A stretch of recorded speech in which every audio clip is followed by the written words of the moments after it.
that. You can also Gmail me at the numeral 7 Mr. Bobby, BOBBY at gmail.com. And to review the show, you can also go to facebook.com/talktainment, and you are there. Okay, a couple of things got to get out the way here. Oh, listen, very important. Don't forget to hit the donate button. We really do need your donations for the second hour of the compensatory concept. We've had a little slowdown, but we need you to do that so we can continue to produce the program, because it does cost money. Everything costs money today, even this. It's not free. So if you will, ma'am, if you will, sir, please hit the donate button and donate any amount that you want. There will be some announcements concerning that. Okay, I think that's it, unless I forget, and then I'll bring it back up. Okay, now, today's program is going to be entitled Improvement or Progress in the System of Racism, which is White Supremacy. And we will have Mr. Fuller address that. That was taken from, pardon me, one of our loyal listeners, callers, asked that. Young person, as a matter of fact.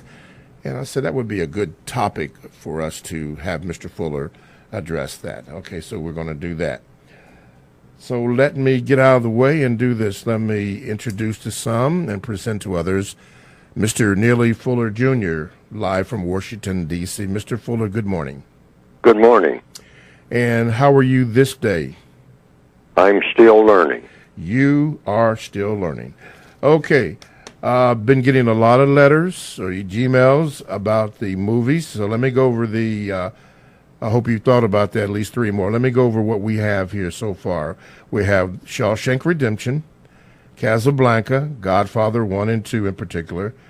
The one that's been getting the most hits has been the BBC documentary, The History of Racism. I even watched that, all 12 or 13 parts of that this week. I watched that. I, Claudius, Gone with the Wind, Shane, Hombre, High Noon. Now, do you have three more for us? We are compiling a list. Well, not at this time. I think that list is pretty long as it is. The only reason why I say that, because I think you mentioned there was 40 movies. Oh, yes, there are. And people have been contacting me and wondering, what those others were, and we're only doing 3 a week. So I said I would, ask you, about that. So far, we have 9 that you have recommended that we do that. The most hits have come on the BBC documentary, The History of Racism, which I found very, very, very interesting. It's long, but it was very informative. We will get more into that. So you don't have 3 for us this week, is that correct? Well, I have the whole list that I've completed, but I've been trying to put them in an order in which I would recommend that they be seen. And what was the last one I named? The last one you named last week was High Noon. High Noon, okay. Then there's another one. I'm trying to put them in sort of what I would call a selected order according to the suggested best order, in my opinion, of storytelling, lesson learning, and time sequences.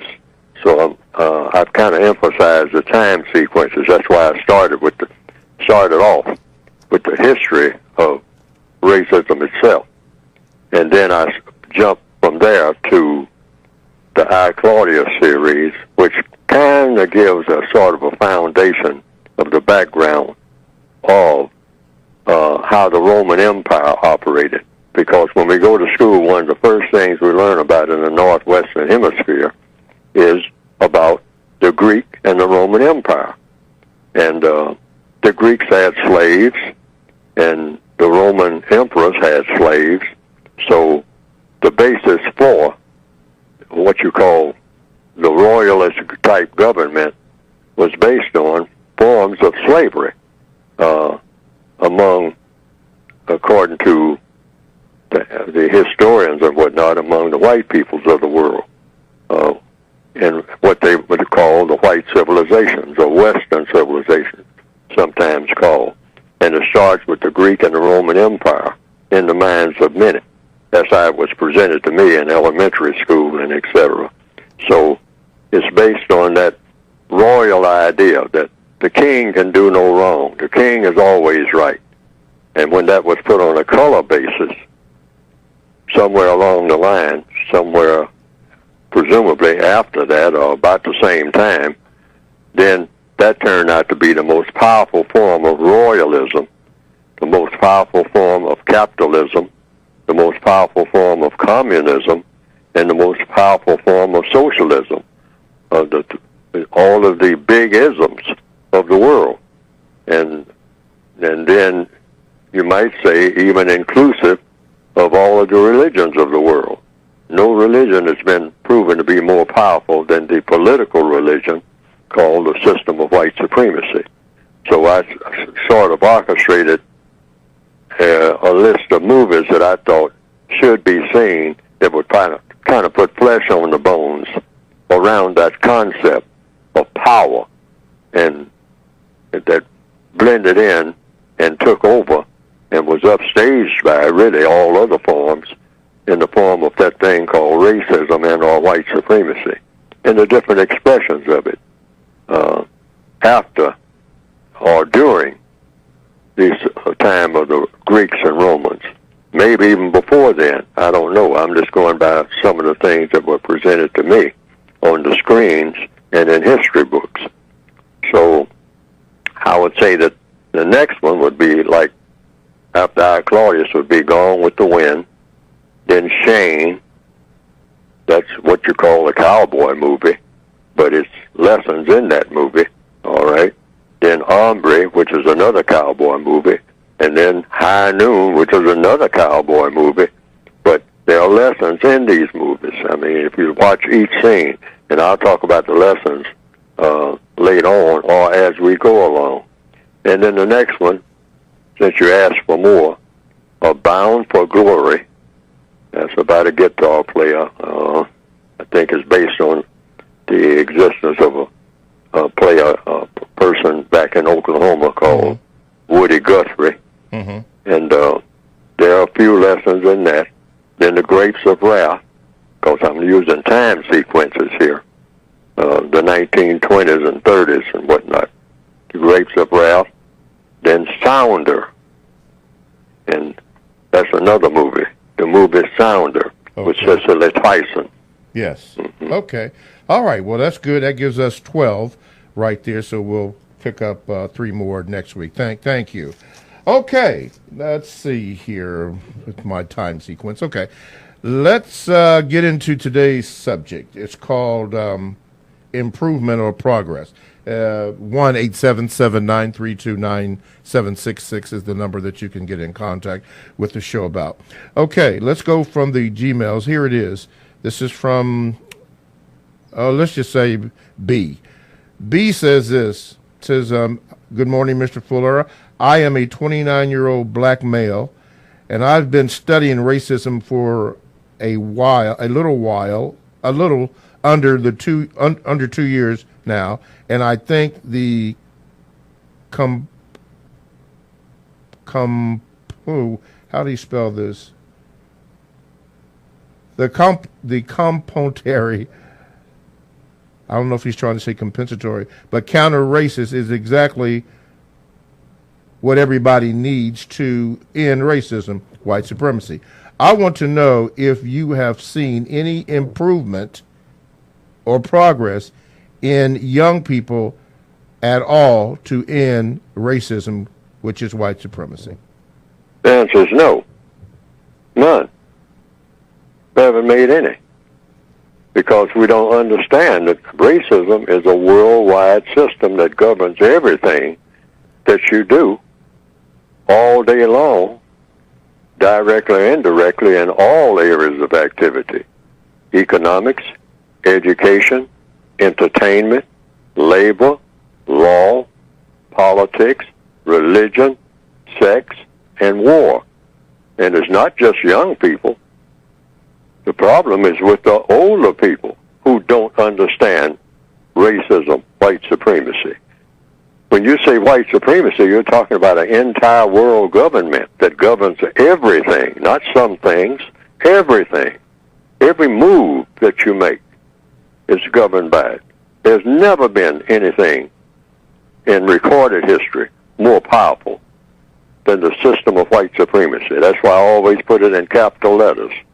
There's nothing more powerful than that, other than the creator of the universe itself, when it comes to motivating people, when it comes to what people do on the planet Earth.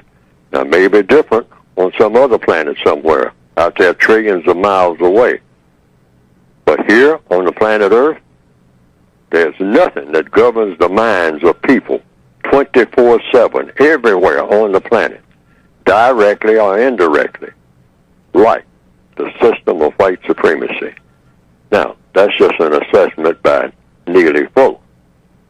That could be absolutely false. Everything that I've said could be. But I haven't seen any evidence where any part of what I just said is false. None. Zero.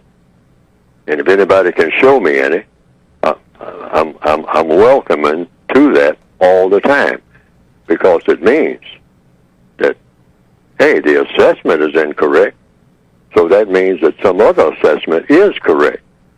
And so we can all get on board with that new assessment of what is correct. But I haven't seen not a shred of evidence that contradicts all of the remarks that I just made, because it's not just me. I'm trying to tap into logic, find what the truth is about what people actually do and why they do it. And young black people haven't been taught that, because the older black people haven't been taught that. Who is teaching it? Are they teaching it in schools? The system of white supremacy, putting that on the board as the subject for the day, as being the world government? I don't think you'll find that anywhere on any blackboard or whiteboard or any other kind of board. Educational boards. That's not the priority. So people don't know. People just guess about. You wake up in the morning and you just bump into things and walk around like black people do all over the planet. We just walk around bumping into things and hope that everything works out. Some type of miracle happens from somewhere. But we know everything is all messed up, but we got no idea why. None. And that's my assessment. Okay.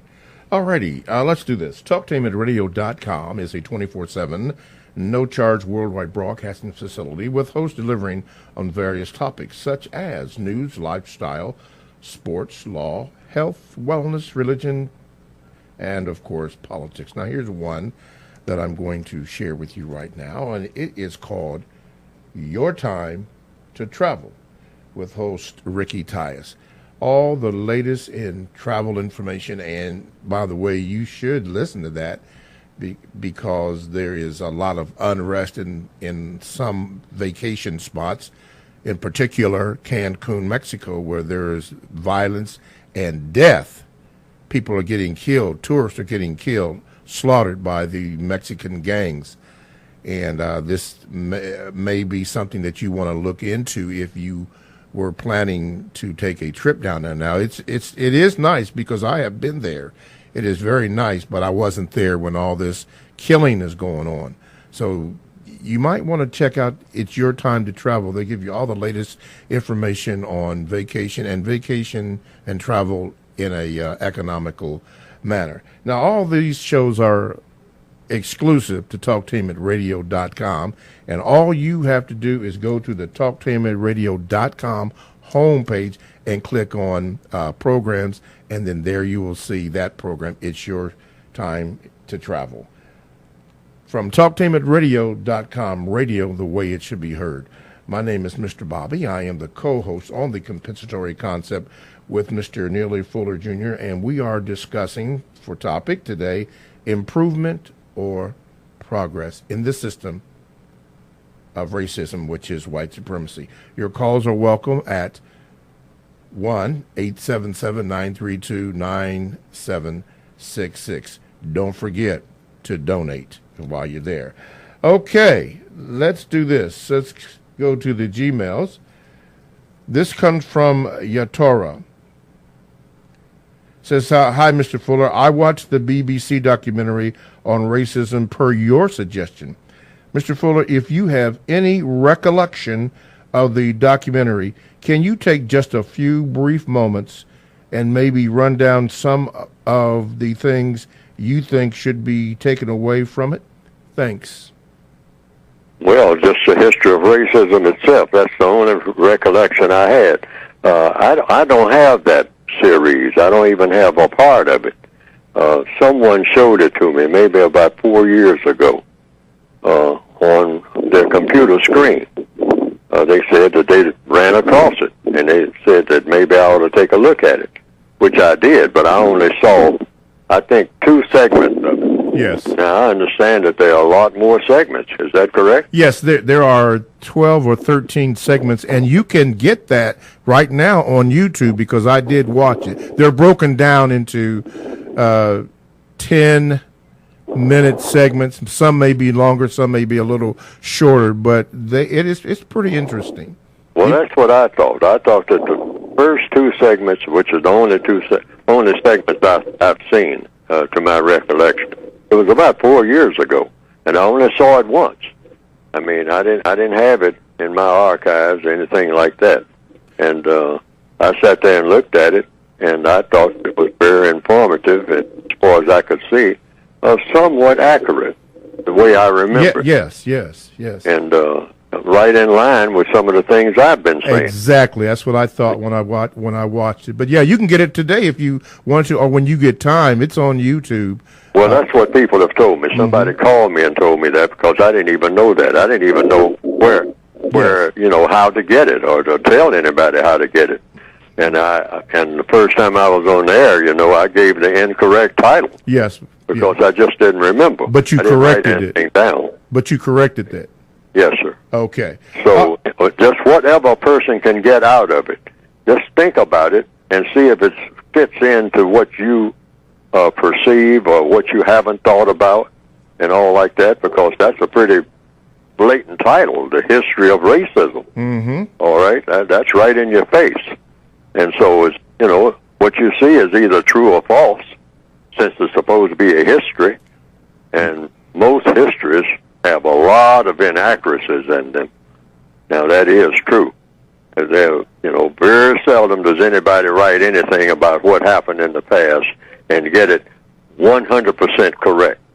Very seldom, if ever, does that happen. Because people sometimes can't even remember what happened 15 minutes ago. Not to say anything about trying to assemble what happened 50 years ago, or 100 years ago, or 200 years ago. Yes, sir. Or 1,000 years ago. Mm-hmm.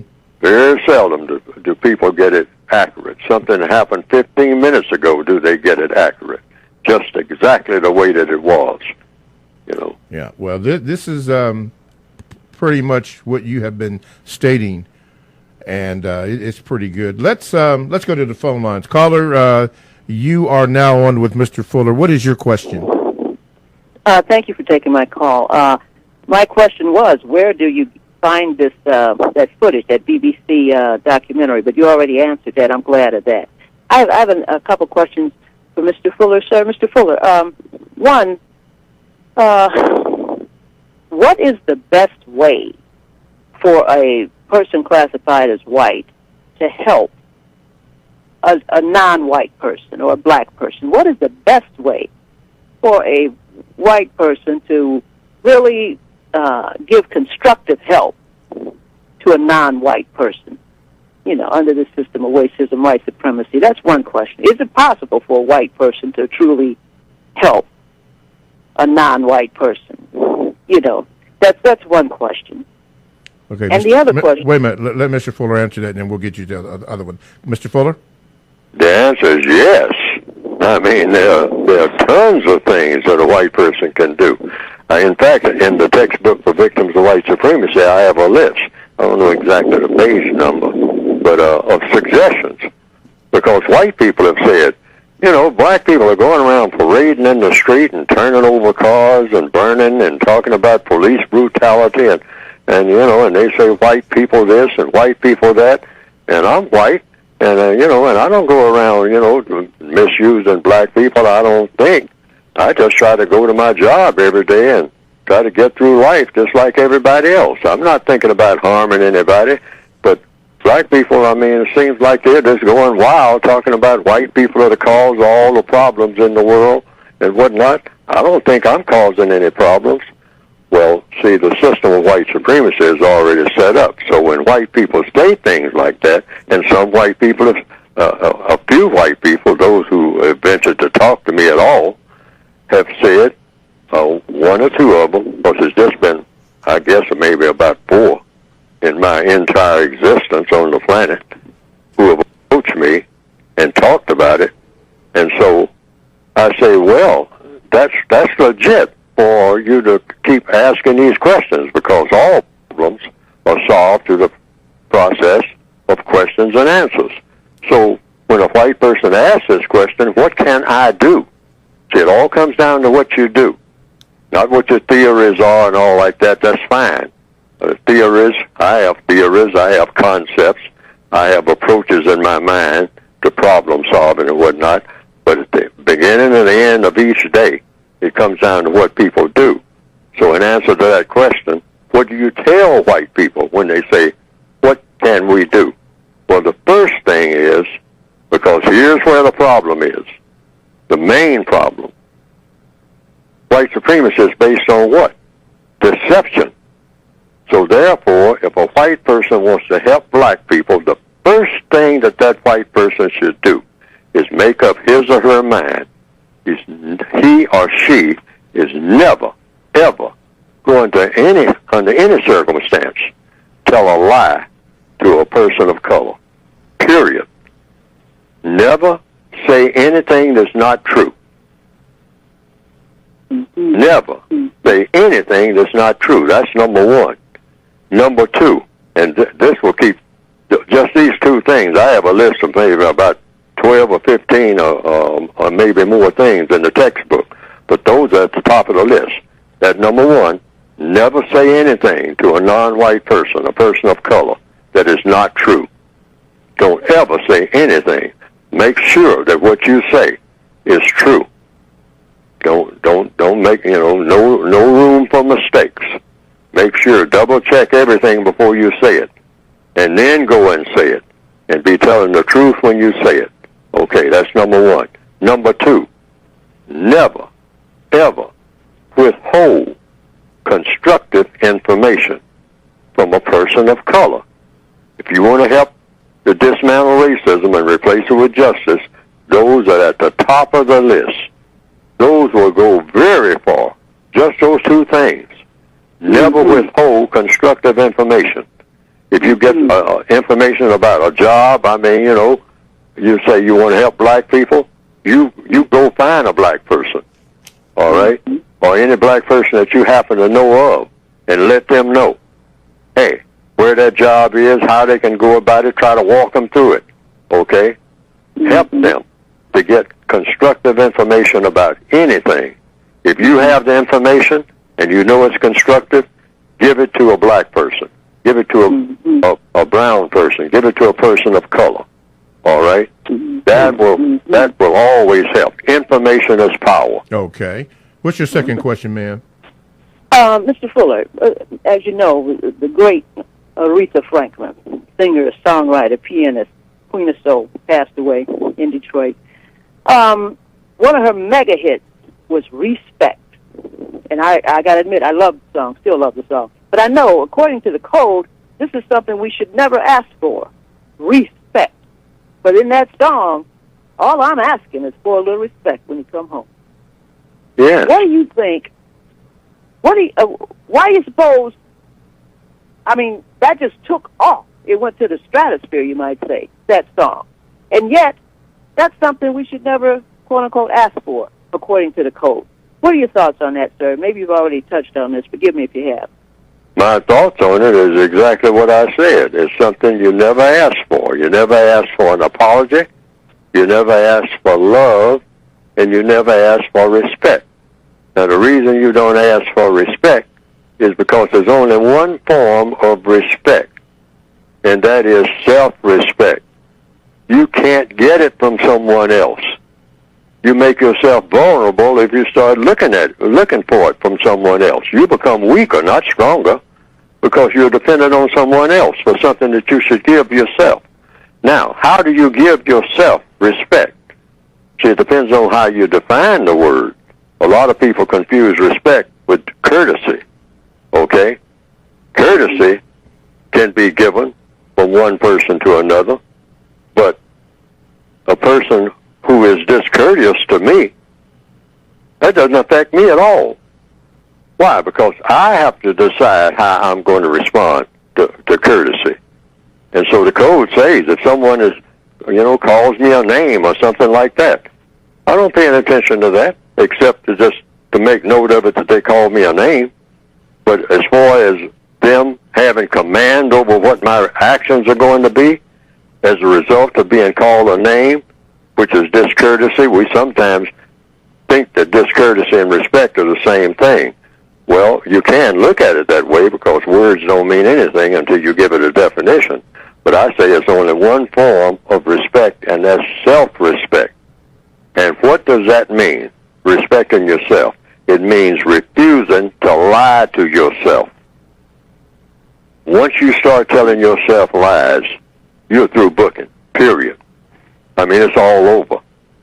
I mean, if you stick with that, telling yourself things that you know are not true, and just keep feeding yourself things because your ego is so weak and you feel so down and out and whatnot, you want to feel good about yourself, and everybody does, all right? But when you start telling yourself things that are not true to yourself, whenever nobody else is around, but you're telling yourself things that you know are not true, and you're trying to make believe that they are true, that I'm this, I'm that. I know that I'm ignorant.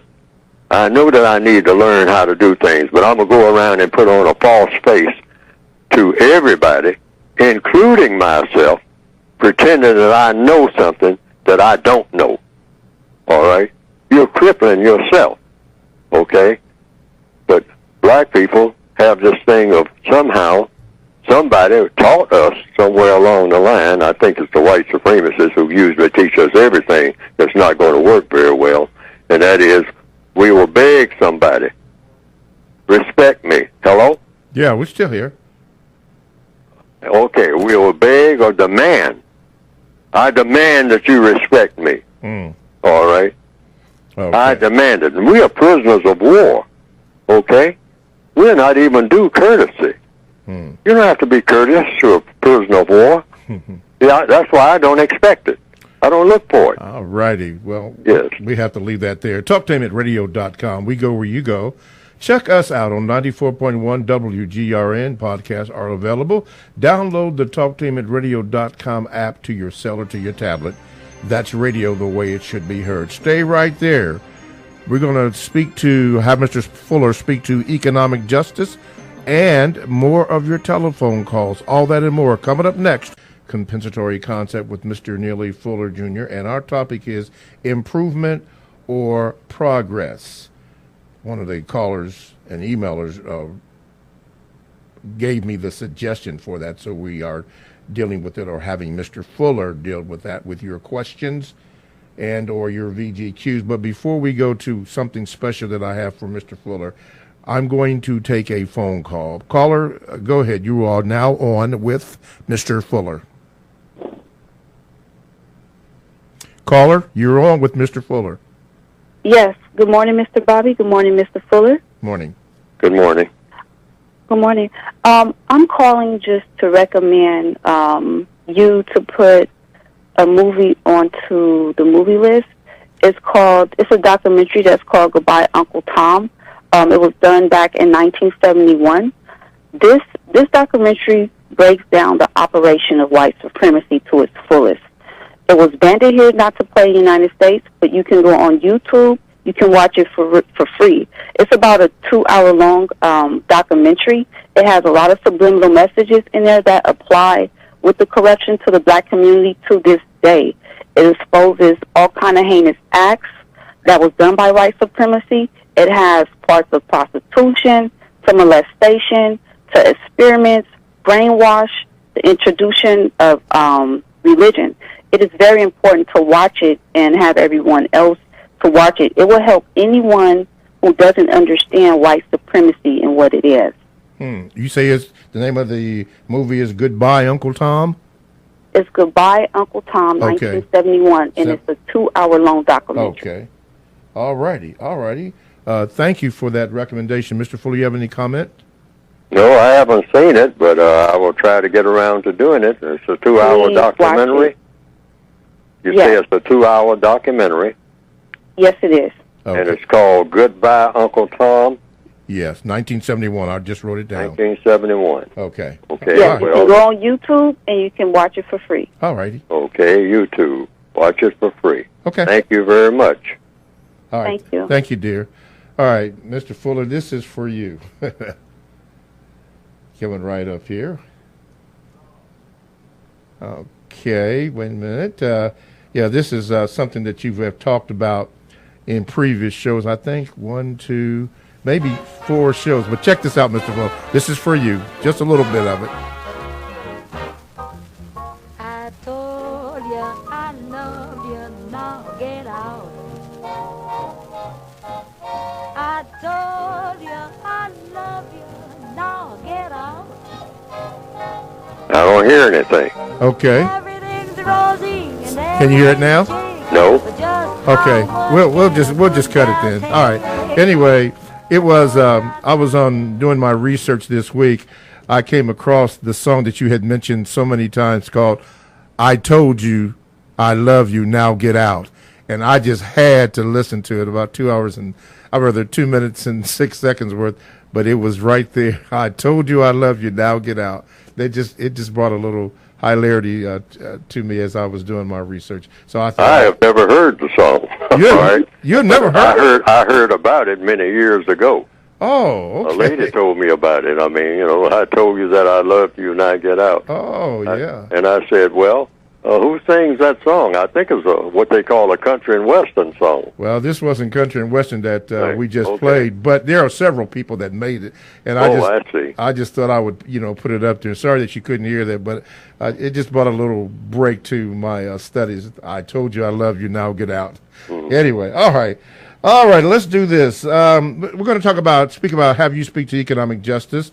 Brother Johnson wrote this. He said, my question for you, Mr. Fuller, pertains to economic justice. Mr. Fuller often postulates that the global system of white supremacy must be replaced with a system of justice. What particular economic system best reflects a system of justice, i.e., example, socialism, Marxism, etc.? No system represents justice because justice doesn't exist anywhere on the planet. You don't have a just system anywhere. That's something that is yet to be produced.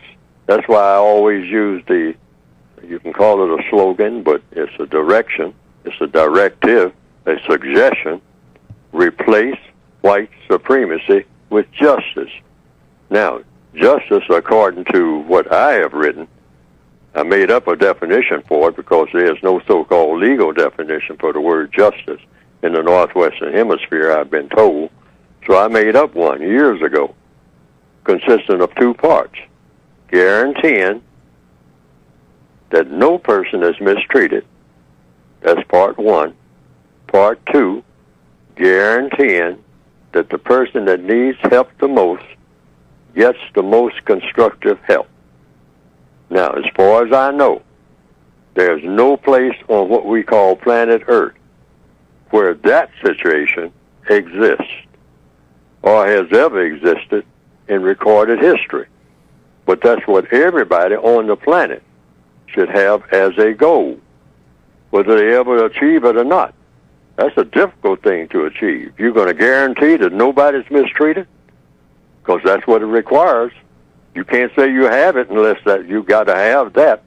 I mean, according to compensatory logic, you might say, or universal logic, you got to have a situation where nobody is mistreated. And number two, you got to guarantee that the person that needs help the most gets the most constructive help. Underline constructive in every area of activity for that one person. Economics, education, entertainment, labor, law, politics, religion, sex, and war. Everything about that person is constructive. I mean, and you got to guarantee that.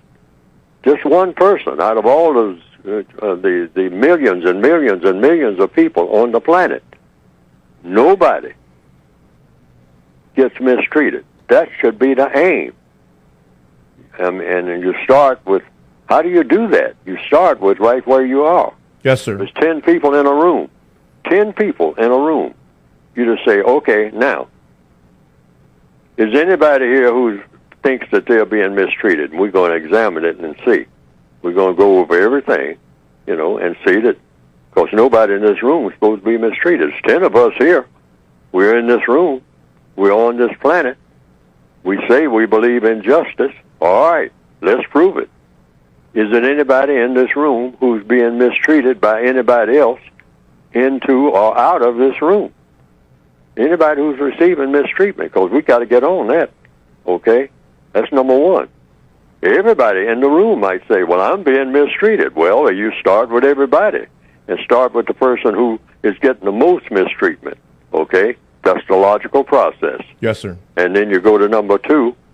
Is everybody in this room getting the help, the most constructive help that he or she needs? Everybody. And they'll say, oh, yeah, well, everybody needs help, which is true. Everybody on the planet needs help. There's no person on the planet that doesn't need some kind of help all the time. Okay. Okay? So you start with the person who needs the most help and then work back. Okay. That's the procedure. See, codification is about getting into details about how do you go about doing things. That's one thing that's been missing. Mm-hmm. We speak broadly about, well, somebody ought to do something. That's usually the way that we do after we have a 3-day convention at some stadium talking about black people's problems, but nobody walks away with a prescription of what exactly to do and not do. And that's why we need a code, something we have never had. Okay. We've never had a compensatory counter-racist code, and we should be building one. And that's about specifics. What do you do? How do you go about doing it? Right down to the finest detail. We need that, a blueprint. Okay. All righty. Before we have you talk about your book, I'm going to go ahead and take this phone call. Caller, you're on with Mr. Fuller. Go ahead, please. Good morning, Mr. Bobby, Mr. Fuller. This is Reggie from Charlotte, North Carolina. Okay. Mr.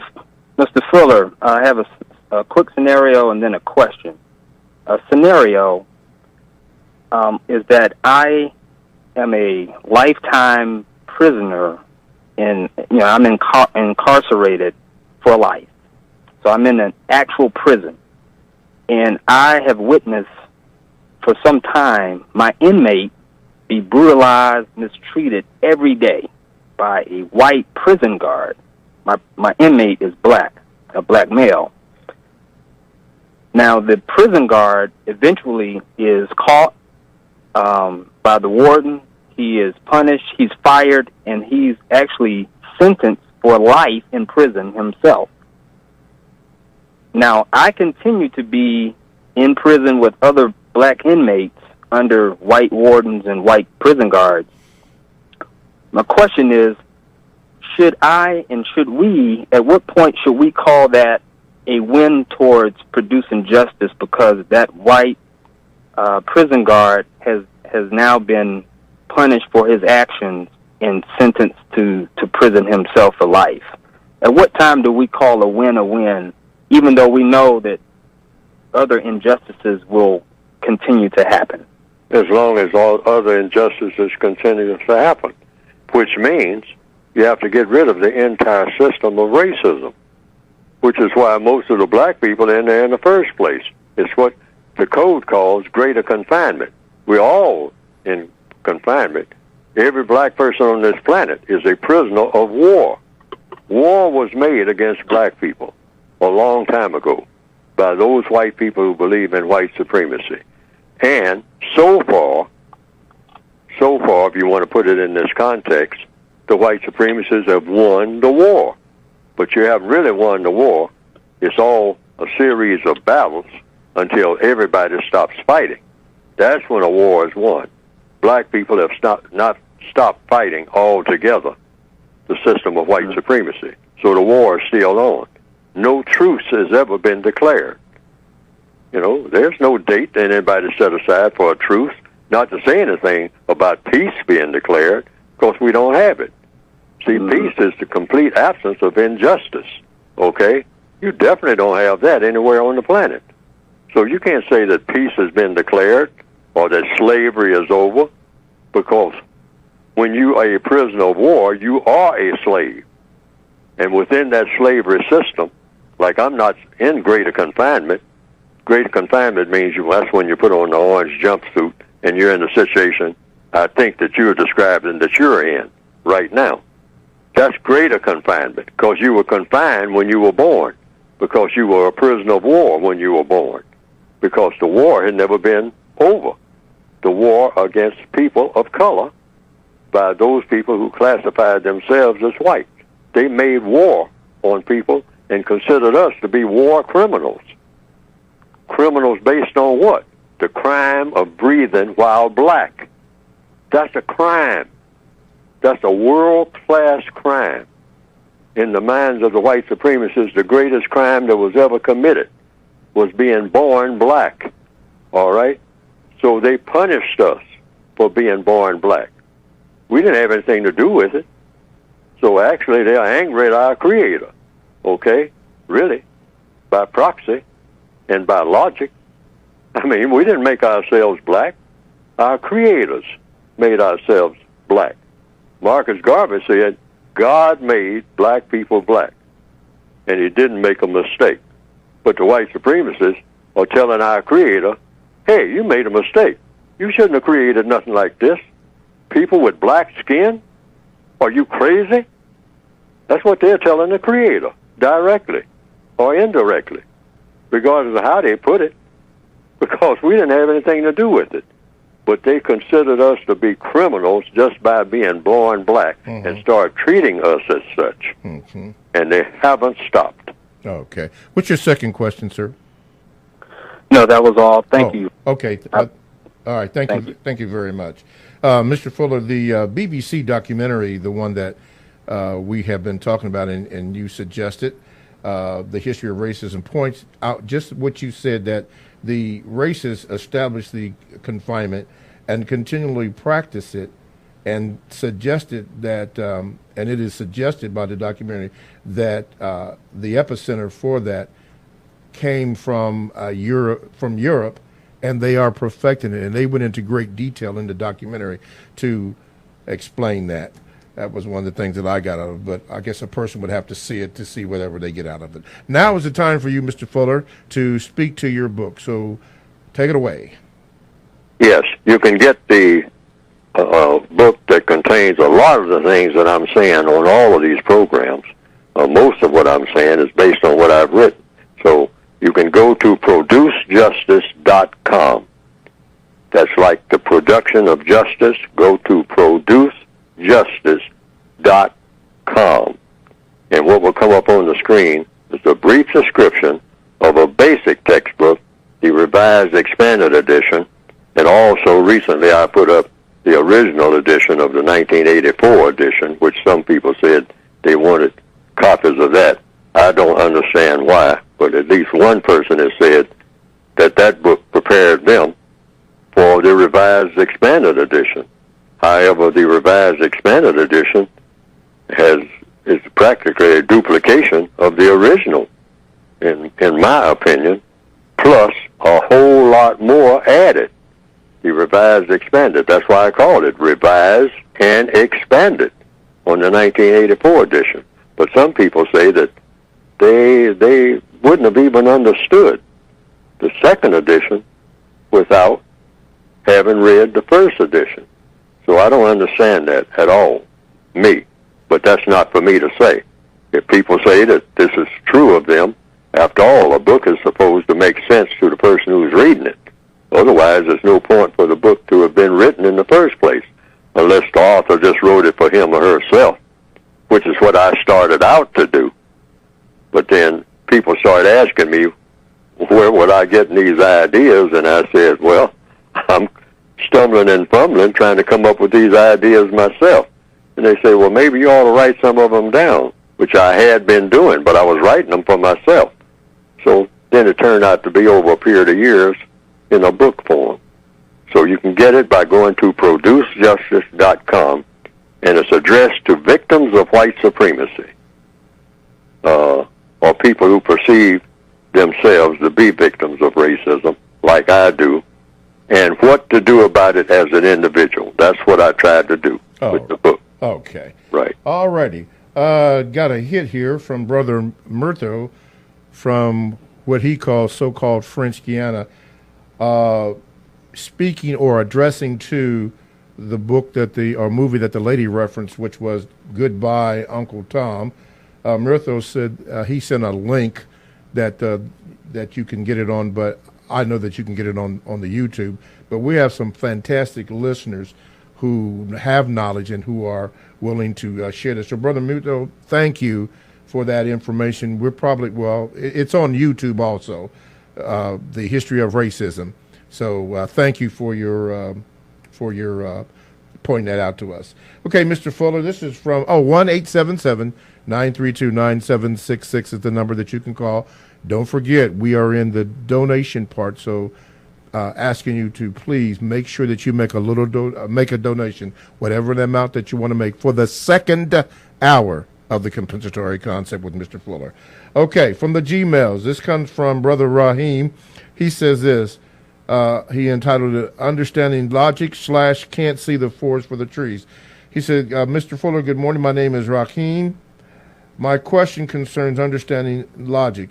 Example, many people understand that racism exists but contribute economic factors and like to class / status rather than racism, which is white supremacy.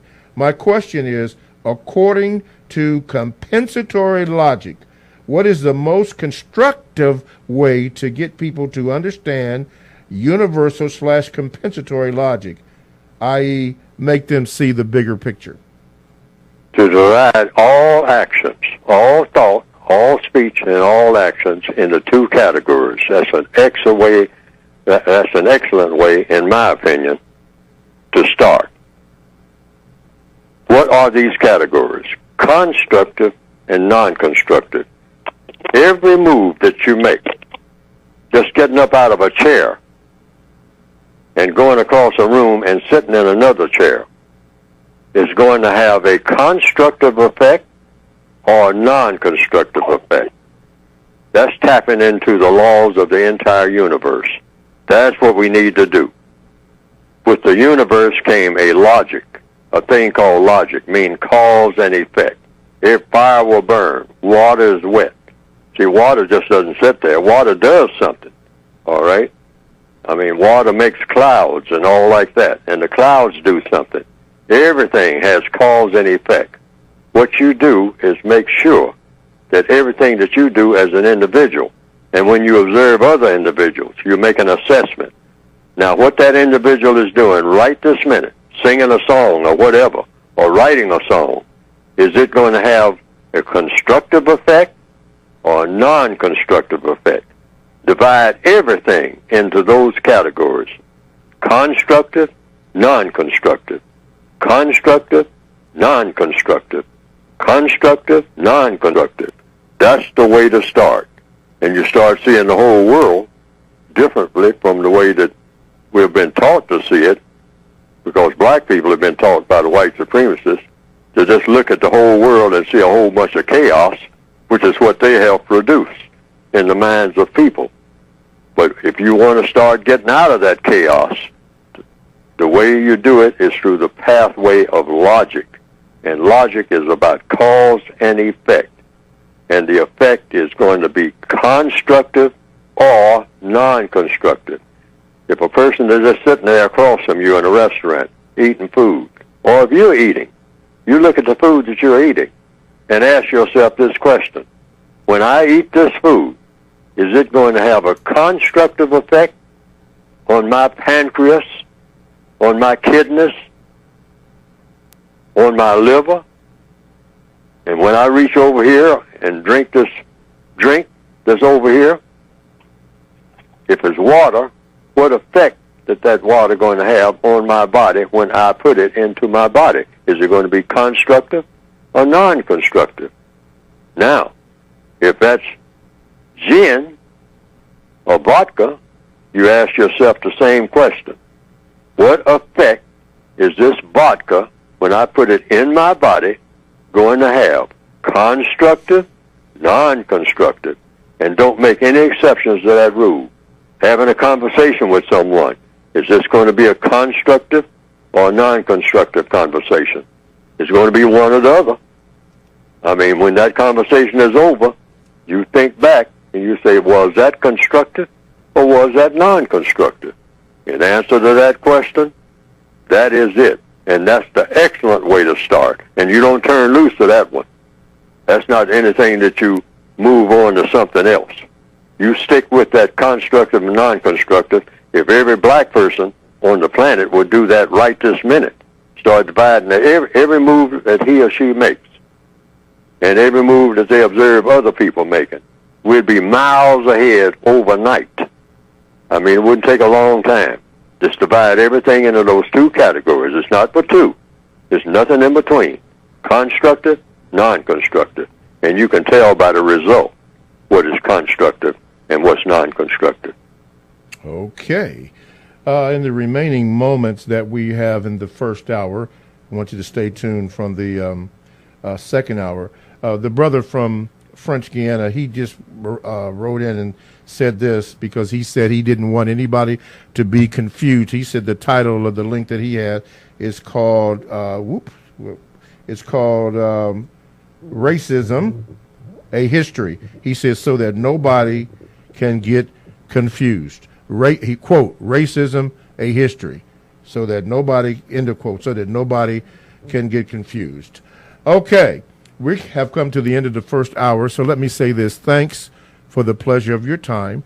TalkTainmentRadio.com is the world's greatest radio. It is radio the way it should be heard. Stay tuned for the second hour. Don't forget your donations. And you can call 1-877-932-9766. We'll see you the second hour.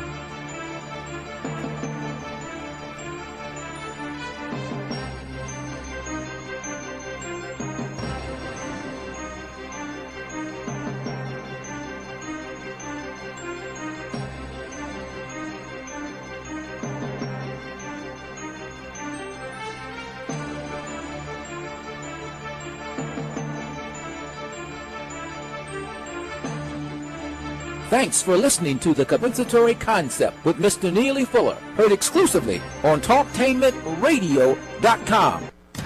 Talktainment Radio, worldwide sound. Talktainmentradio.com. We give you a reason to come. The world's greatest radio. We give you a reason to stay. Radio, the way it should be heard. You got the power. The views and opinions expressed are those of the host and guest and not necessarily those of TalkTainmentRadio.com, the management, the staff, or K&E World Network, LLC. Live call-in talk show. Dial 1-877-932-9766 and join the conversation here on TalkTainmentRadio.com. This is The Compensatory Concept with Mr. Neely Fuller, heard exclusively on TalkTainmentRadio.com, the world's greatest radio. Radio, the way it should be heard. And now, Mr. Neely Fuller. If you do not understand white supremacy, which is racism, what it is and how it works, everything else that you understand will only confuse you. Only confuse you. Only confuse you.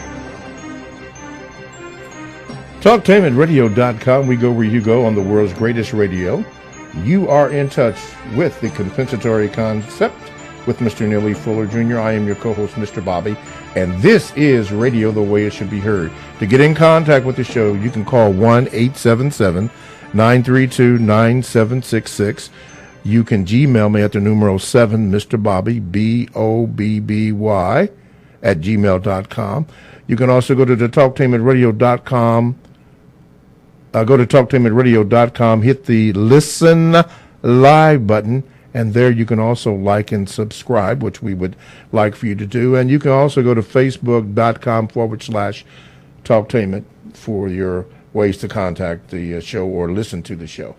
Our topic today is improvement or progress in the system of racism, which is white supremacy. And Mr. Fuller has addressed this and is still addressing it. Don't forget that as you listen, give it a thought and hit that donate button, that yellow donate button on the talktainmentradio.com homepage. That donations are for the second hour only, because it does really cost to produce this. This is the hour that you actually ask for us to do, and Mr. Fuller, who is not compensated for this, and neither am I compensated for it. It's a love to do our part in the fight for justice. But hit that button, $5, $10, $1, whatever it is, $20, $100, whatever it is, hit that so we can continue to do what we've been doing. And there will also be another announcement. I know some people don't like this, but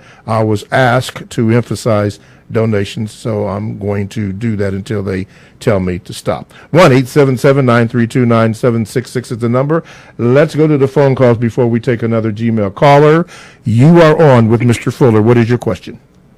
Okay, so I understand sex with white people is detrimental to the non-white person's brain, but my question is other physical contact also dangerous? Like, let's say, for a scenario, you go to a family party, there's a lot of hugging or like salsa dancing with white people, or let's say you're in an acting studio and you have to do a lot of physical contact with white people. I understand, like, is it somewhat dangerous to a lesser degree to have that much physical contact with white people? Mr. No. Mm-hmm. No. When you go to a hospital, you have physical contact with white people. You'd better. I mean, you're not going to come out of that hospital. Of course, you might not come out anyway. But, I mean, you do the best you can. But what the code says, no sexual intercourse or sexual play. See, that's that eighth area of activity. Until what? Until white supremacy is ended. That should be the deal. Now, oceans of people are right, as we speak right now, motels, wedding ceremonies and whatnot, more than ever. White and black, white and non-white, I mean, all embracing each other in sexual intercourse and or what we call, the code calls sexual play. Kissing, hugging, petting. I mean, all forms of sexuality and anti-sexuality. All right? Anti-sexuality being sometimes what people call homosexuality. Okay? According to the code, that's anti-sex, but that's another story we can get into in depth. But I'm saying anything sexual, I mean, for pleasure, should be no. That's a thing you volunteer to do. You don't curse people out or say anything disparaging around people who are doing it. I mean, you see them do it. I mean, you got members of your family, I mean, who are so-called quote-unquote married, which they're not, because, in the system of white supremacy, that is a power relationship. And the white person is always in the position of power, regardless of where they are or how they feel. The white person, by ordainship, they've been ordained in the system of white supremacy to be in a supreme position, whether they want to be there or not. So the person in the supreme position, not an equal, that white person becomes a child abuser. It's like the masters of a prison death camp, which is what white supremacy is, having sexual intercourse with the prisoners of war. We're in a death camp. The whole world is. The white supremacists have made it that way. They worship death, all right? And mostly they worship the deaths not only among each other, they glamorize it, but they definitely worship the deaths of non-white people. And so that war is continuing. So any white person that has sexual intercourse or engages in sexual play with a non-white person, black, brown, red, yellow, beige, tan, is engaging in child abuse because the non-white person is in the position of a child. I am a child. Doesn't make any difference about my age. Once you're a prisoner of war, you're in a childlike position, and you are treated that way. This is why black people are baffled about how they get shot down on the highways. Prisoners of war don't run. You run, you're dead. You don't fuss, you don't fight, and you don't flee. But since we are not, nobody told us that, but I'm telling you this, and the evidence shows that it's true. I mean, it's happening somewhere right now. We keep demonstrating and marching and say Black Lives Matter and all like that. Black Lives Matter, yes, they do, but only to people who don't matter in the system of white supremacy. Black lives do matter, but only to those who don't matter. That's the prison system. Prisoners of war don't matter. Matter to whom? The people who are the masters of the prison. They're not supposed to matter. See, that's how we have to look at it. We are prisoners of war. The war has never been over.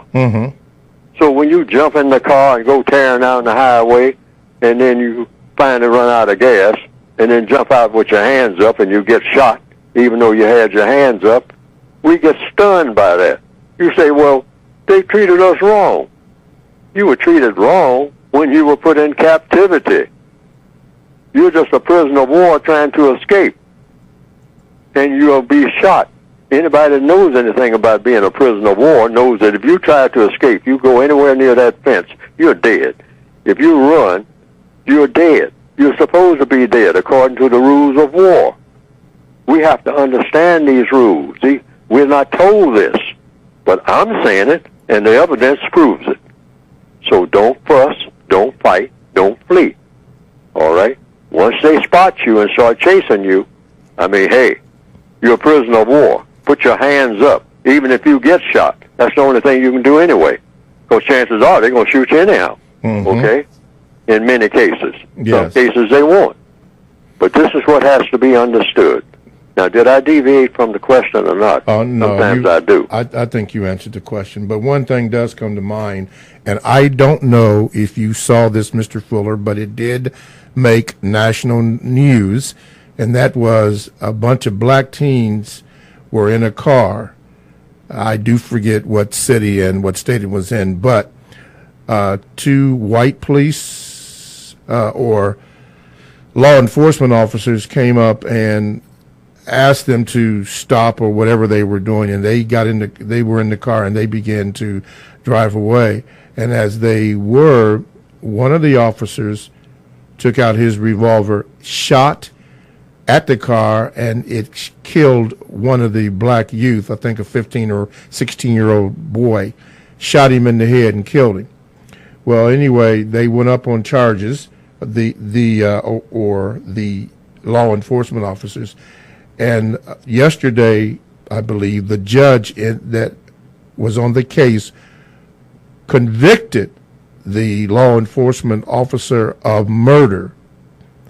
He was convicted because he said that basically he was fearing for his life and that his partner was also, but his partner got up and said that he wasn't fearing for his life at all. They were trying to apprehend the person, but there was no way that he was fearful of his life. So the judge, based on that comment by the other law enforcement officer, sentenced the one that did the shooting to life in prison. My question is, does that surprise you? Is that some type of justice, or What are your thoughts on that? And I'm figuring that you did not see that news that was broadcast by NBC News.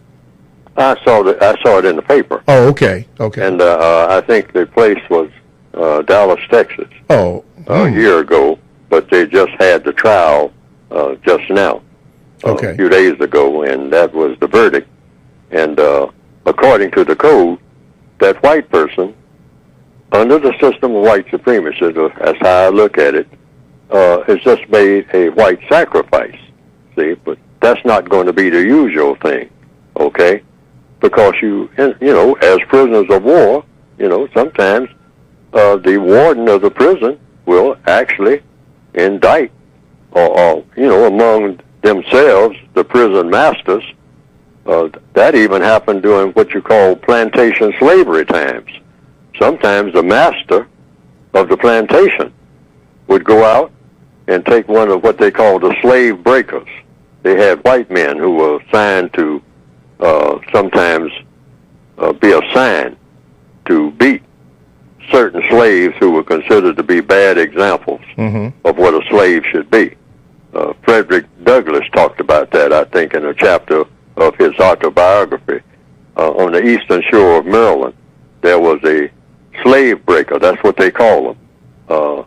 And this one was named Covey, I believe, Covey. And he was notorious.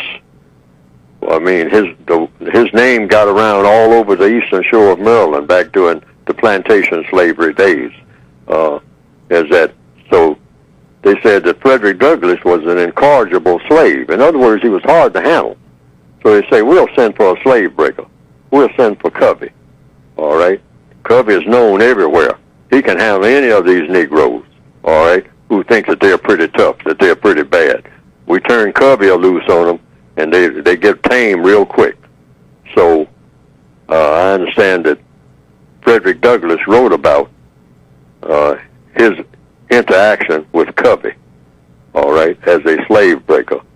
But the main point that I'm making is that every now and then, the masters of the prison, the ones who make the major decisions among all the other decision makers, because every law enforcement officer who is white, all right, if he's a racist, which the code book calls a race soldier, he will kill black people, and there's a lot of them out there.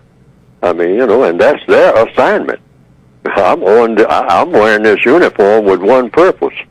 I'm going to kill black people, as many as I can, before I hang up my badge and gun. All right? That's how I chose to be what I am.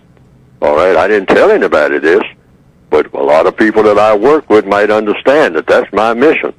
All this other stuff is just rehearsals for when I unload on 4 or 5 black people, or at least one in my career, before I hang up my badge and gun. Why? Because I'm dedicated to white supremacy. That's my dedication. And every non-white person should look at it like that. But in answer to the question, every now and then, in the system of white supremacy, the white supremacists themselves, and really on an ongoing basis, worldwide, they have what you call, and the book covers this, the textbook, white sacrifices. In other words, they say, hey, every now and then, to make it look like, you know, white supremacy doesn't exist, we'll sacrifice a few of our own, all right? That goes with the business. See, white supremacy is a business. In a business, you have what? You have profits and losses. In the restaurant business, in any kind of business, in the mafiosa, this is the business we have chosen, as Hyman Roth said in Godfather 2. He says, hey, and in this business, which is a brutal business, white supremacy is a brutal business, I mean, sometimes, you know, you even have to sacrifice some of your own, okay? I mean, Michael Corleone said, for the good of the business, for the good of the business in Godfather 2. What did he tell his own brother? Indirectly, hey, you're finished. you're finished. Why? Because even though you're my blood, So, and you're a member of the family, you got to go. got to go. So let me ask this before we go to our 15-minute break. So this person, this police or rather law enforcement officer, in part in reference to white supremacy being also a business, was a necessary sacrifice. Is that what you were saying, to make it look good? Absolutely. You know, the white supremacists don't want to sacrifice anything, but they know that in everything, even when you're making an automobile, I mean, it's going to be shavings on the floor. I mean, you know, you're going to have some steel that's left over that you can't use. I mean, it's called, you know, it's just the losses. It goes, and they write it off, right? Yes, sir. You know, they say that, hey, well, this goes with the business. And they do the same thing in war, because racism is war. So in a war, every general knows, yeah, we're going to lose a few. We're going to take this beach next week. We're going to take this beach. We already figured it out. It's going to take 4 days to win it, to win the beach. And we're going to lose, we're going to commit 1,000 people, and we're going to lose 200. But, man, for the profits that we're going to gain from having taken that beach, it's going to be astronomical. Okay. Even though we're going to lose 200 of our soldiers in the process. I see. Okay. They do that. They do that. Okay. TalkTameRadio.com is a 24/7 no-charge worldwide broadcasting facility with hosts delivering on various topics such as news, lifestyle, sports, law, health, wellness, religion, and politics. Now, here's one that I'm going to mention, and I did mention it in the first hour, and that is, it's your time to travel. It's your time to travel. And this is a good program. Ricky Tyus is the co-host of this, and he gives you all the latest information on the world of travel. And you really should, if you plan on taking a trip. It doesn't have to be necessarily to a foreign country, but you should know about the rules and what's going on, but also travel here in the continental so-called U.S. You need to latest information, deals, and so forth, what you can do. Your time to travel, and this show is exclusive to TalkTameRadio.com, as all the shows that we have here, and all you have to do is go to the TalkTameRadio.com homepage, click on programs, and there is a complete list of what we have. Do that. All that from TalkTameRadio.com, radio the way it should be heard. My name is Mr. Bobby, and I am proudly the co-host of the Compensatory Concept with Mr. Neely Fuller Jr. Our main topic today is improvement or progress. Mr. Fuller answered that question in the first hour. If you don't have that, you can go back and listen to that again. This show, by the way, will be rebroadcast at 10 p.m. But what are your thoughts on that? You have a question or VGQ on that?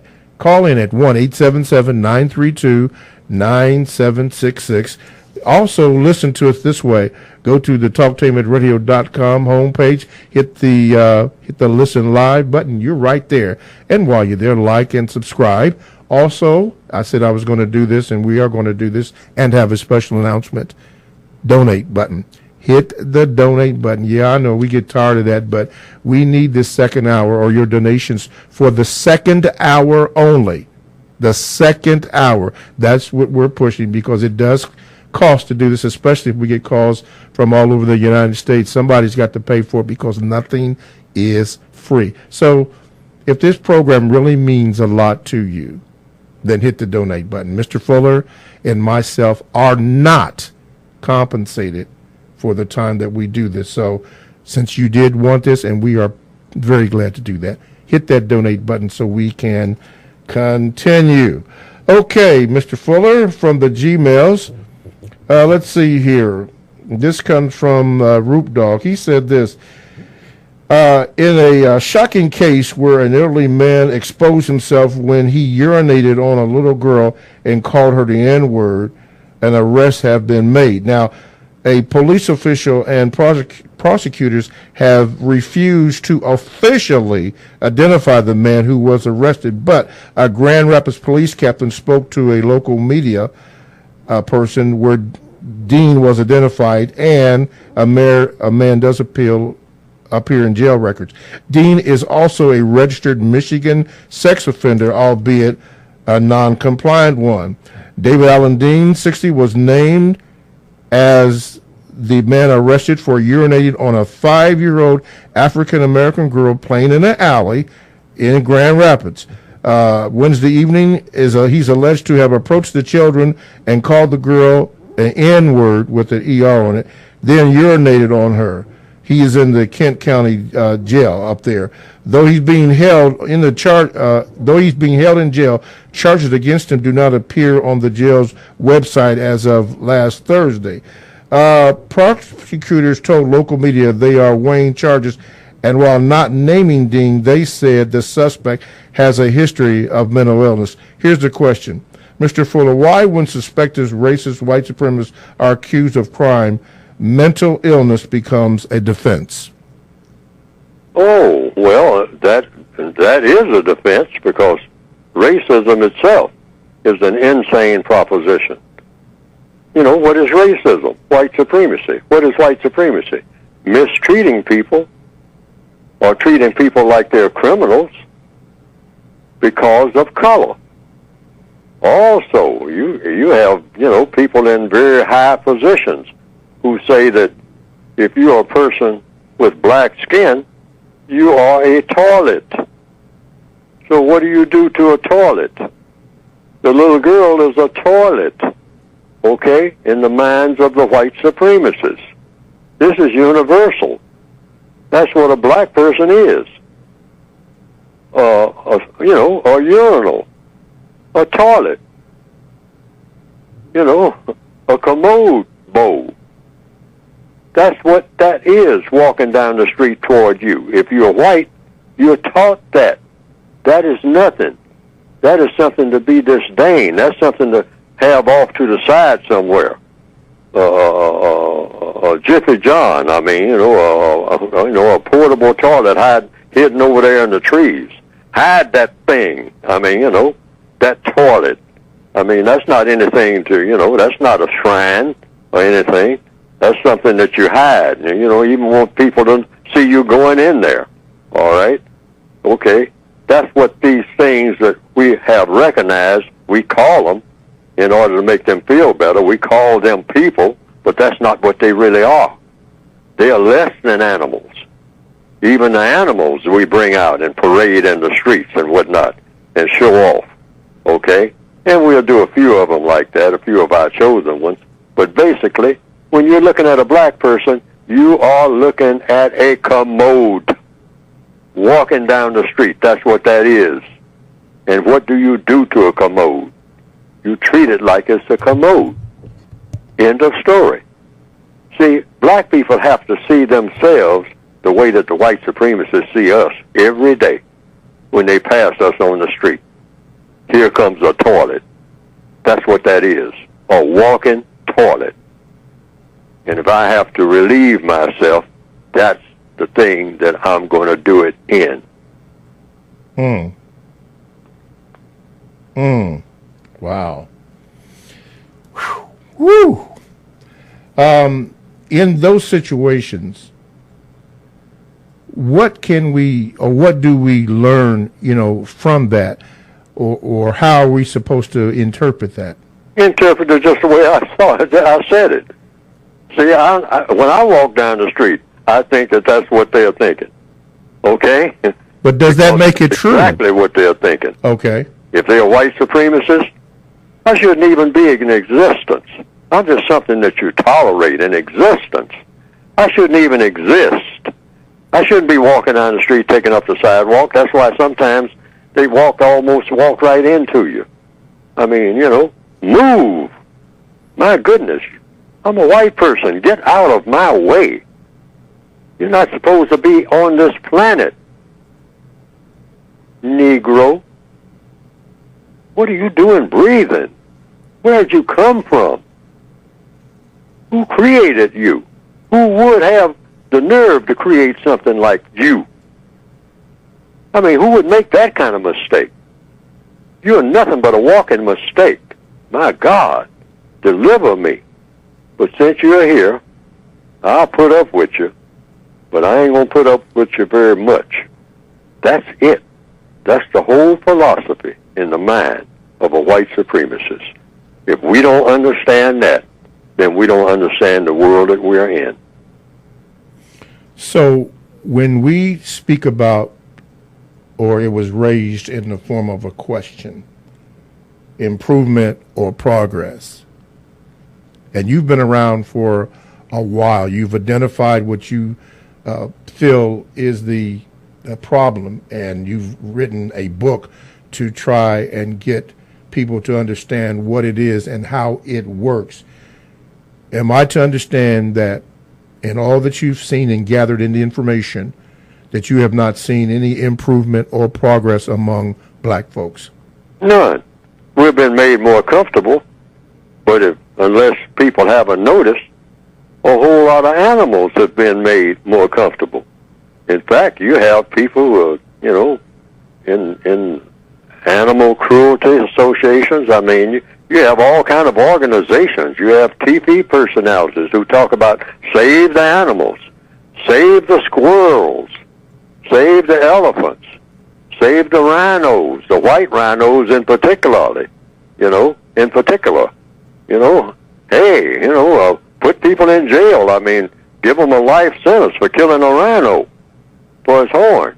Now, we should, yes, I say save all species, because we didn't create anything, so anything that's been created serves a purpose, okay?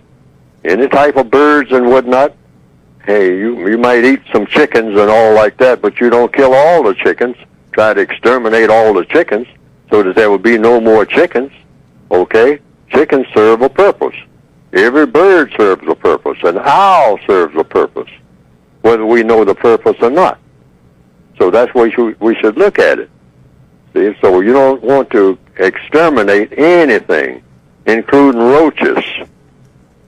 And a lot of people will say, well, yeah, we'll definitely exterminate every roach. Roaches definitely don't have any business. They're not good for anything at all. I mean, you won't find a roach that's good for anything, any species.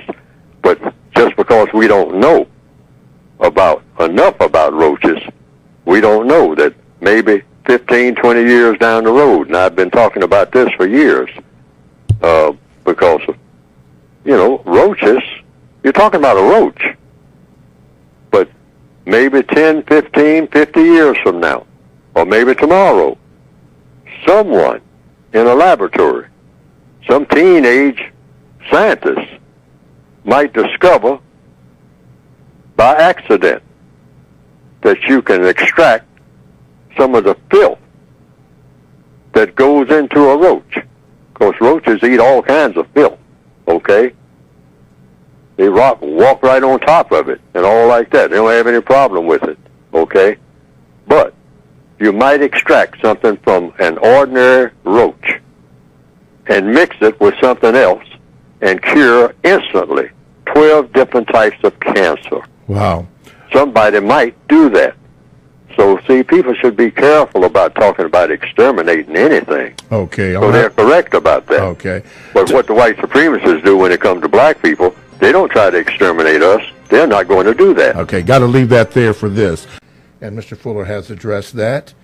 But right now we just want to pause for a moment to have Mr. Fuller reflect on the late U.S. Senator John McCain from Arizona. And Mr. Fuller, does it surprise you, or would it be a shock, the way that the leader of this nation has treated Mr. McCain? No. No surprise. Why aren't you surprised by that?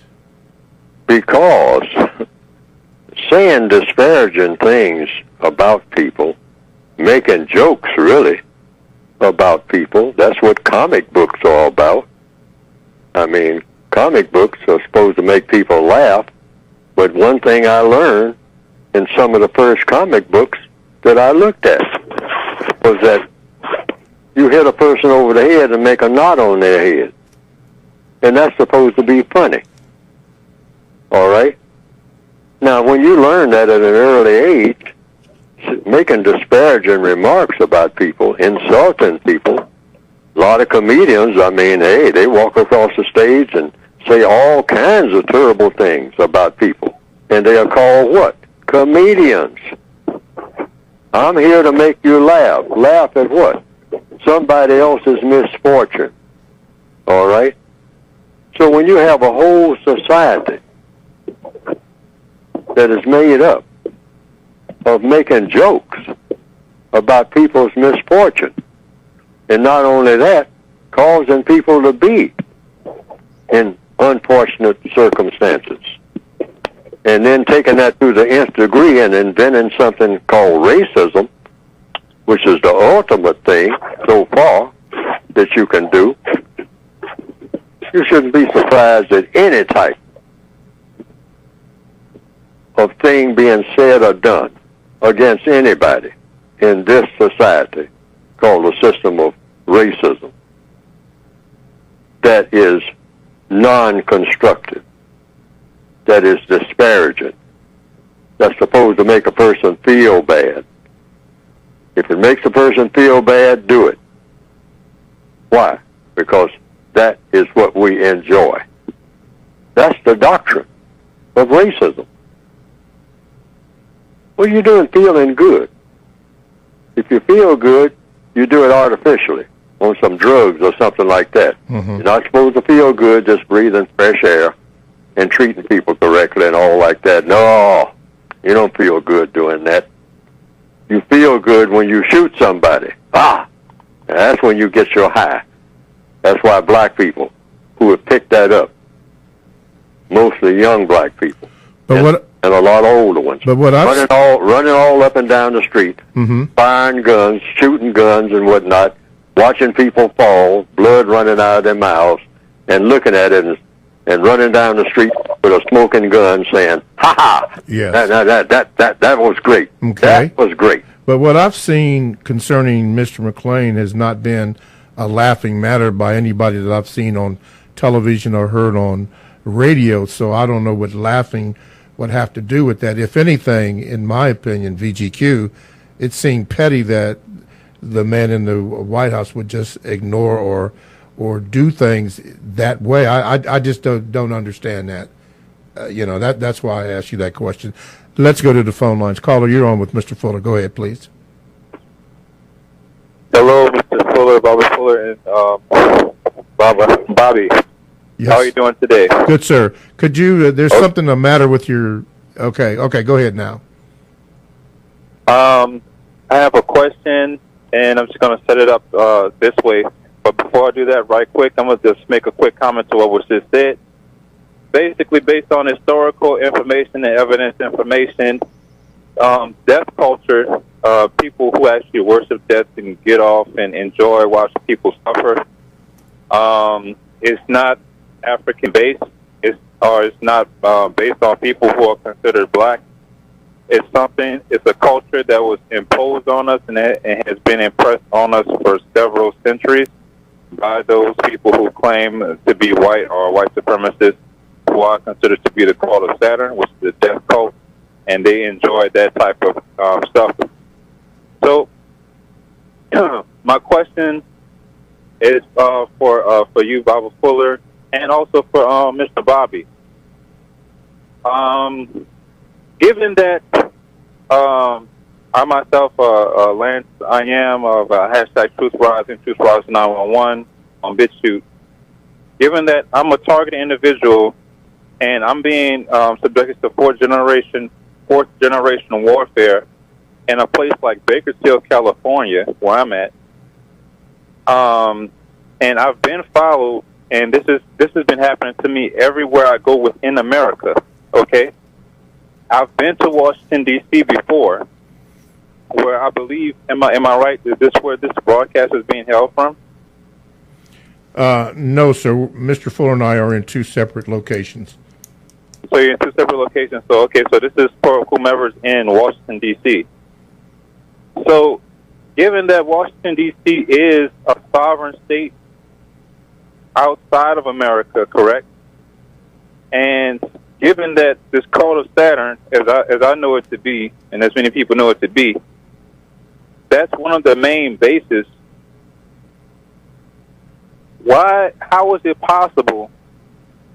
How would it be possible that why would they be allowing so many black people, so many Africans in America to populate the Washington D.C. as they make up about 50% of the population, and also but that's really not the question to that extent. But the main question is, why would they allow so many prominent people classified as black to exist there for decades, and even transition there in some cases, such as Dick Gregory, and so on and so forth, and several other people who still operate there within the African American or black community. Okay, let's give Mr. Fuller a chance to answer that there. Well, if I understand the question, the system of white supremacy is the system of white supremacy. It doesn't make any difference. Lines on maps. There's no such thing as America in the system of white supremacy. That's just a word. That's a concept. It's a wonderful concept. Okay? In fact, it's a desirable concept because it means it's synonymous with the word justice, but justice doesn't exist anywhere. See, there's no such thing as Africa or Asia or Asian people or African people, and it certainly isn't such thing as American people, according to what I've written, based on what words should mean. See, if you're an African, you're supposed to be a person that practices justice. Otherwise, why be one? If you don't practice justice, why call yourself an African? That's what that word should mean. If you're an Asian, why call yourself an Asian and you don't practice justice? Because it's impossible to be an Asian and you don't practice justice. And why call yourself an American if you don't practice justice? And nobody can practice justice according to logic, in a system of white supremacy. You can't have white supremacy and justice in the same universe or on the same planet at the same time. It doesn't compute. It's not logical.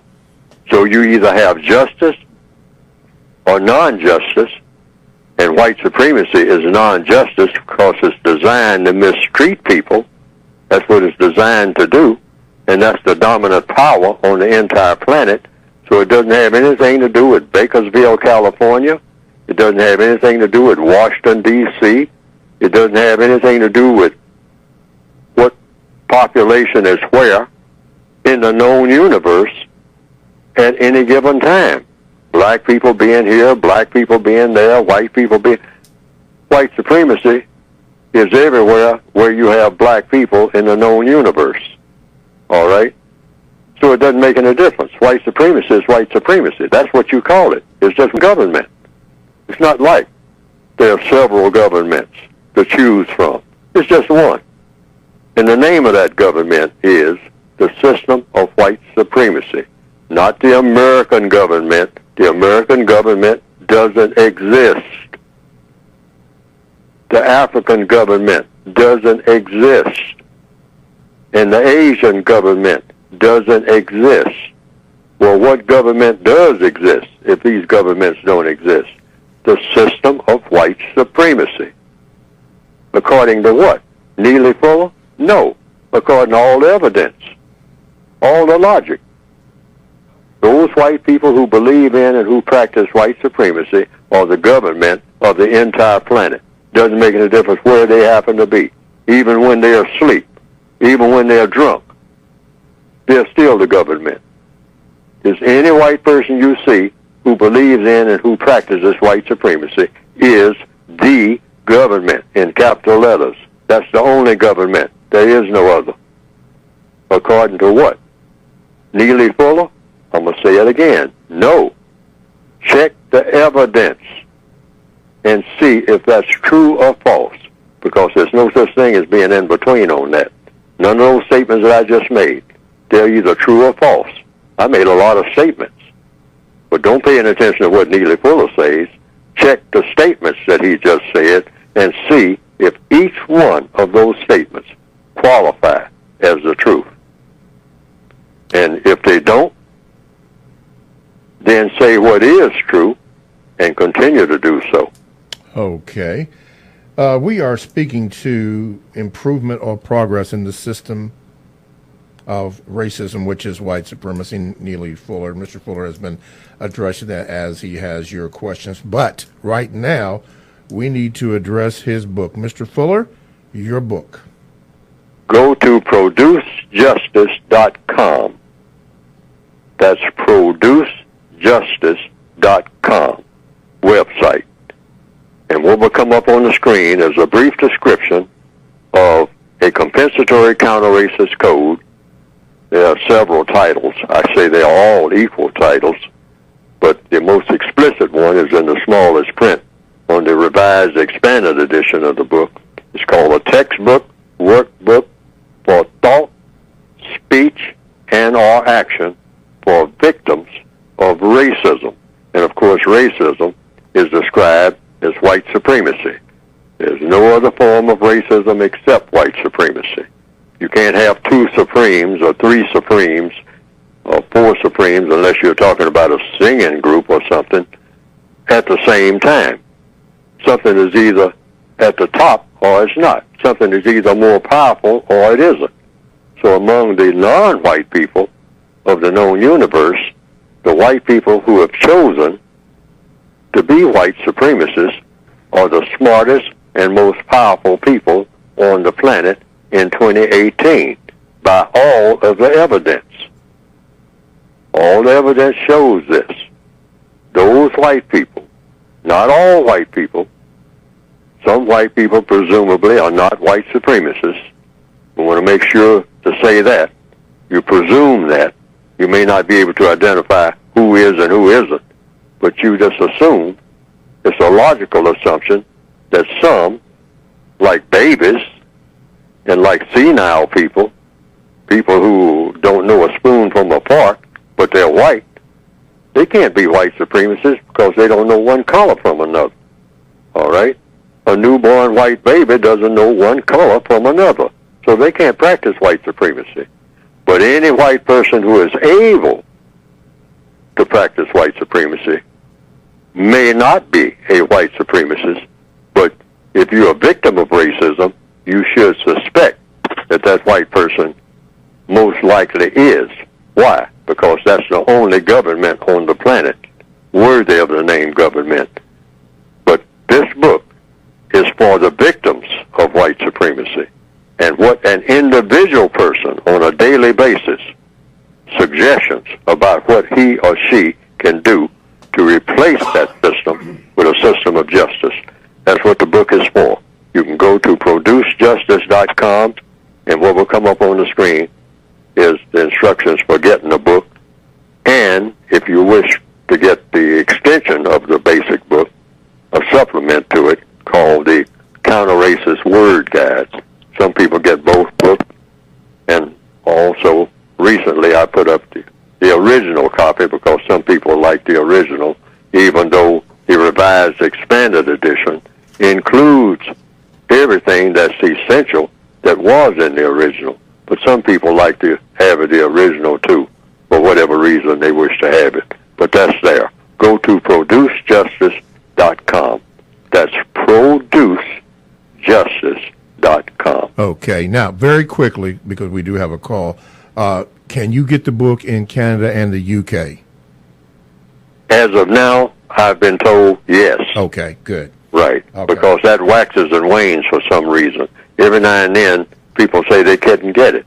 Okay, and so I have somebody that works on that, and then they get it back up. Okay. But if you just go to producejustice.com, you should be able to get it in Canada and the UK as of here in August. Okay. All right, let's go to the phone lines. Caller, you're on with Mr. Neely Fuller quickly. Go ahead. Go ahead, caller. I hear a beeping. Caller? No caller? Okay. Let's do a little review here before we go into redlining. Now, you know that we are pushing for donations, so you're going to hear that quite a bit on this show, only for the second hour. So tolerate us, dig in your pockets, your wallets, whatever you have, your purses, and get this thing going so we can cover the second hour of the compensatory concept. These are the donations for the second hour only.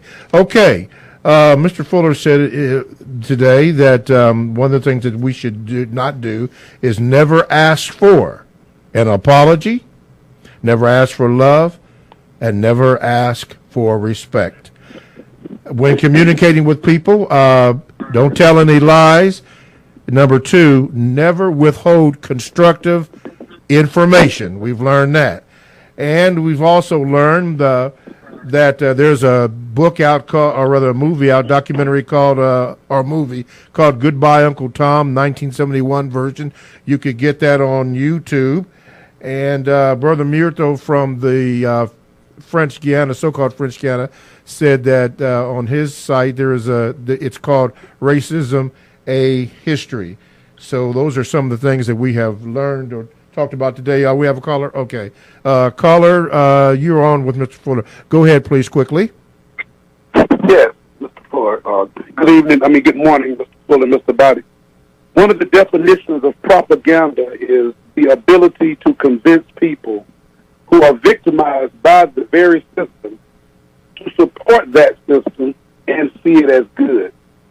I wanted to ask Mr. Fuller, in the area of economics, we have to go to work in the white supremacist system to just to meet our basic needs and to get our just to live.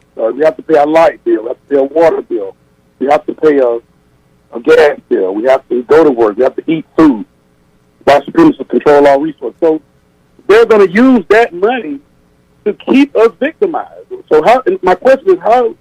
And me understanding the code, like I think I do, one area of activity, once I control you in one area of activity, I'm automatically going to have control of you in all other 8 areas of activity. So by having control of us in economics, how do we, for example, if I don't find a way to generate my own electricity, well, I don't have to pay a light bill, but the light bill company is going to use that money to keep me oppressed. So that unless I figure out a way to break free of the economic slavery, because slavery never ended, that we're in, can I even hope to defeat white supremacy? Well, you do the best you can in a prison system. Think of yourself as being a prisoner of war. A prisoner of war is probably given a little something or another. You know, if you know how a prison is run, just think of a prison, because that's where we all should think of ourselves as being. That's where I always keep myself. My mind is that I am prison. I am in prison. I'm a prisoner of war. I've already been made a prisoner of war. I'm not in the process of becoming a prisoner. I was born in prison, okay? So there's what you call an economic system in a prison. You do the best you can. Now, the best you can means what? You take in what you can, what you're allowed to have, and you use it for the most constructive purpose that you can think of. Don't buy anything to show off. That's one good extra thing that the code book says. Never buy anything for show-off purposes unless you're in show business, because you're not going to get any return on that investment. Showing off your new car and all like that, you don't get a return on that. That's a false high, just like cocaine. You're driving down the street in a car that you are working 3 jobs to pay for. You know, but you bought that car not for transportation. You bought it to show off. To show off to whom? To whomever happens to be looking. That doesn't make sense. That makes no sense at all. You buy a car for transportation and service purposes only. And you keep it for as long as you can that it will render that service to you. You don't do anything for show-off purposes. Why? Because as a prisoner of war, you can't afford to. Prisoners of war is just showing off to basically who? Other prisoners of war. There's no return on that investment. Anybody who's in prison knows that, who understands what greater confinement is. You're showing off. You know, if you get a tattoo or whatever, I mean, you're showing off. Showing off to whom? And what are you supposed to get in return? Counter-racist science is about you don't do anything without a constructive purpose. That's basic economics. Economics is not just about money. When we think of economics, we usually think of money. Money is just a tool of economics. And what is that tool for? To help you use your time and energy. So basic economics is time and energy. We all have some time and we all have some energy, or we couldn't exist. So you want to use all of your time and all of your energy to do what? Have a constructive result. If somebody wants you to buy something, first thing you should think about, and those two things that you should always think about every minute of the day, constructive, non-constructive. So somebody says, well, why don't you go out and buy such and such a thing? Okay, if I buy this thing that you say that I should buy, is it going to have a constructive effect or a non-constructive effect? And if it's going to have a constructive effect, show me how. Show me what return I'm going to get on that thing, whatever it is that you said that I should buy. What is going to be the constructive result? It's real simple. It's not complicated at all in this prison system. Because basically, for a prisoner of war, everything is pretty simple. Because, I mean, you're dealing with simplicity. I mean, right there in your face. And you have to keep it that way if you're going to absolutely figure out a way not to be a prisoner of war. You look at everything just the way it is, and it's all pretty dismal. So you make the best of a terrible situation. There's no way to rig that system that you're in a prison if you're a prisoner of war. There's not too much you can do against the system that you're in except try to erode the entire system and have all your efforts directed toward that in every area of activity. Economics, your time and energy, education, entertainment, labor, law, politics, religion, sex, and war. In all of those 9 areas of activity, that's your economic system. That's your economic system. Okay, well, looks like we have just about come to the close of this hour. So let me say this. Thank you, listeners, for the pleasure of your time. If we didn't get to your calls, sorry about that. We'll try to do better the next time. We've been talking about improvement or progress in the system of racism and white supremacy.